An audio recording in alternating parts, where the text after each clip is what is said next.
दुनिया के हर अदब में हिकायात मौजूद हैं। इंसान इन हिकायात से अपने आने वाली नस्लों की अखलाकी, समाजी, मुशर्रती, तमदनी और रूहानी तरबियत करता आया है। हमारी वाबस्तगी क्योंकि उर्दू ज़बान से है और ये हमारी कौमी ज़बान भी है, इसके साथ साथ ये हमारे हमसाया मुल्क भारत की 6 रियासतों में दफ्तरी ज़बान का दर्जा रखती है। ये भारत की 6ठी और पाकिस्तान की 5वीं या 4थी बड़ी ज़बान है। उर्दू अदब के अंदर भी बेशुमार हिकायात मौजूद हैं। इंसान हिकायात के अंदर जानवरों को बतौर किरदार इस्तेमाल करता आया है।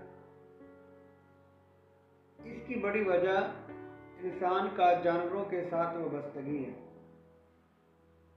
अगर इंसान की तारीख का मुताला करें तो इंसान और जानवरों की वाबस्तगी बिल्कुल वाज़ेह हो जाती है। इसके साथ साथ जानवरों या परिंदों को किरदार के तौर पर इस्तेमाल करने से इन हिकायात को पढ़ने और सुनने में और ज़्यादा दिलचस्पी बढ़ जाती है। इसी तरह एक बहुत खूबसूरत हकायत है कि एक तोता और तोती की हाल ही में शादी हुई होती है। तो एक दिन मौसम बड़ा खुशगवार दिलफरेब होता है।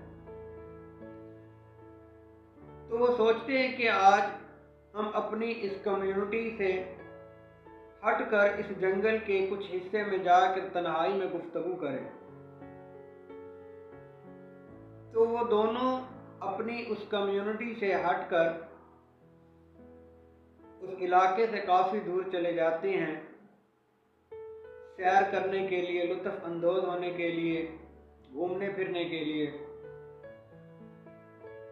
तो वो एक इलाके के करीब से गुजरते हैं तो देखते हैं कि वहाँ पर जो बस्ती होती है वो बिल्कुल जल चुकी है।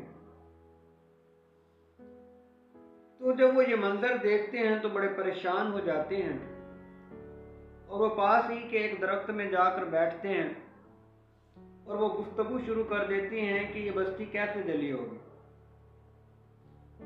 तो वो कहते हैं कि हो सकता है, बल्कि उन्हें यकीन है कि यहाँ पर उल्लू रहते होंगे।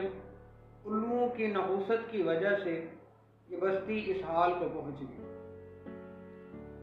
तो करीब ही दरख्त पर एक उल्लू ये सारी गुफ्तगू सुन रहा था, लेकिन उन्हें ये मालूम न था।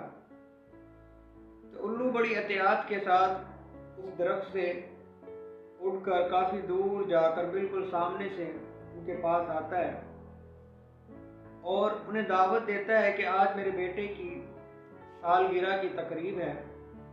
मैंने इस इलाके के तमाम परिंदों को इस दावत पर मदऊ किया है।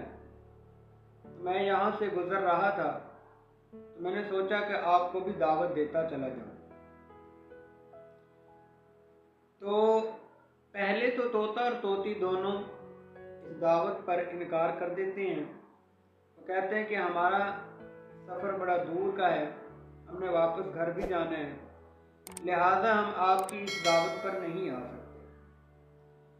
उल्लू के बहुत ज़्यादा इसरार करने के बाद तो दोनों रज़ामंद हो जाते हैं। तो वो शाम को उस दावत पर वालिहाना अंदाज से उनका इस्तकबाल किया जाता है। तो जब इस दावत पर जाते हैं, उनका इस्तकबाल किया जाता है, तो वो दोनों तोता और तोती देखकर हैरान और परेशान रह जाते हैं कि इतना खूबसूरत मंजर कि एक तरफ बड़े लजीज खाने तैयार किए जा रहे हैं, दूसरी तरफ मौसीकी का शुगल भी जारी है और लोग रक्स भी कर रहे हैं।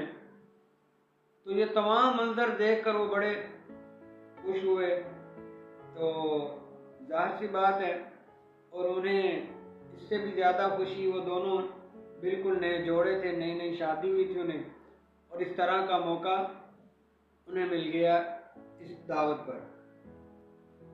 तो सालगिरह की तकरीब पर बड़े खूबसूरत अंदाज से केक सेरेमनी होती है, केक को काटा जाता है, केक को तकसीम किया जाता है तमाम परिंदों में और उल्लू कम्युनिटी में ख़ास तौर के ऊपर, और उन दो मेहमानों की बड़ी आवभगत की जाती है जो उनकी कम्युनिटी से ताल्लुक़ नहीं रखते थे, यानी कि तोता और तोती। तो सालगिरह की तकरीब पर काफ़ी रात हो जाती है, तो बहरहाल वो जाने की इजाज़त लेते हैं उनसे तकरीब के इख्तिताम पर। तो उल्लू उन्हें कहता है कि आप ऐसा करें कि रात काफ़ी हो चुकी है, लिहाजा आप यहीं रुक जाएं और सुबह नाश्ता करने के बाद यहाँ से चले जाएं। तो वो दोनों इसलिए रजामंद हो जाते हैं क्योंकि सफ़र काफ़ी दूर का करना था, तो रात काफ़ी हो चुकी थी, तो लिहाजा वो रजामंद हो जाते हैं। उसके बाद उन दोनों के लिए बड़े खूबसूरत अंदाज से उनका जो कमरा है सजाया जाता है, उन्हें आला किस्म का बिस्तर दिया जाता है ताकि वो आराम से अपनी रात को गुजार सकें। तो वो दोनों बड़ा उनका शुक्रिया अदा करते हैं, अपने कमरे में चले जाते हैं तोता और तोती। तो दोनों बड़े आराम से सो जाते हैं, लेकिन जब सुबह होती है तो तोता जब अपनी आँख खोलता है तो वो अपनी महबूबा को नहीं पाता। उसकी जो बीवी होती है वो गायब होती है। वो उठता है, मुंह हाथ धोता है, बाहर देखता है, उसे कहीं नजर नहीं आती।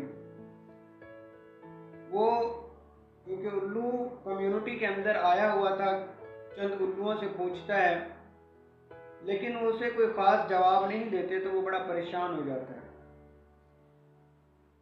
फिरते फराते वो उसी उल्लू के पास जा पहुंचता है जिसने उसे दावत दी थी सालगिरह की। तो उससे पूछता है कि रात मैं और मेरी बीवी दोनों सोए थे, लेकिन अब वो मेरी बीवी वहां पर कमरे के अंदर मौजूद नहीं है। तो वो उल्लू कहता है, तुम्हारी कौन सी बीवी? कहता, तोती मेरी बीवी, जो रात हम इकट्ठे सोए हैं। उल्लू कहते हैं, भाई वो तुम्हारी बीवी नहीं है, वो तो मेरी बीवी है, उसका तो मेरे साथ निकाह हुआ है। तो तोता बड़ा परेशान हो जाता है, ये कैसे कह रहा है कि भाई ये मेरी इसकी बीवी है, हालांकि हमारी दोनों की शादी हुई है। तो बहस व तकरार शुरू हो जाता है।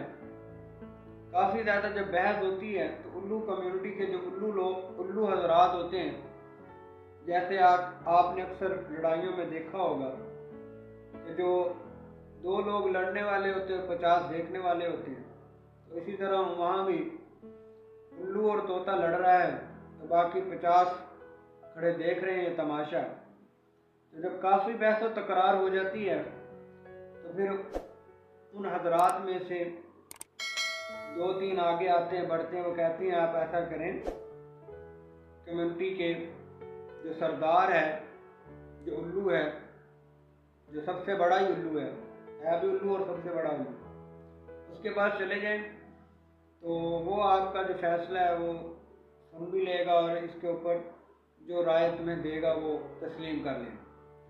तो लिहाजा वो दोनों बड़े उल्लू के पास चले जाते हैं और उसे अपना तमाम मुद्दा बताते हैं। तोता भी अपना मुद्दा बताता है और उल्लू भी अपना मुद्दा बताता है। तो सबसे बड़ा जो उल्लुओं का सरदार, सबसे बड़ा उल्लू, तो उसको बात से समझ नहीं आती, उसके इल्म से ये बात बालातर होती है। तो वो उन्हें एक मशवरा देता है, कि आप ऐसा करें कि काजी की अदालत में चले जाएं और अपना मामला वहाँ रखें, काजी जो तुम्हारे हक में फैसला कर दे।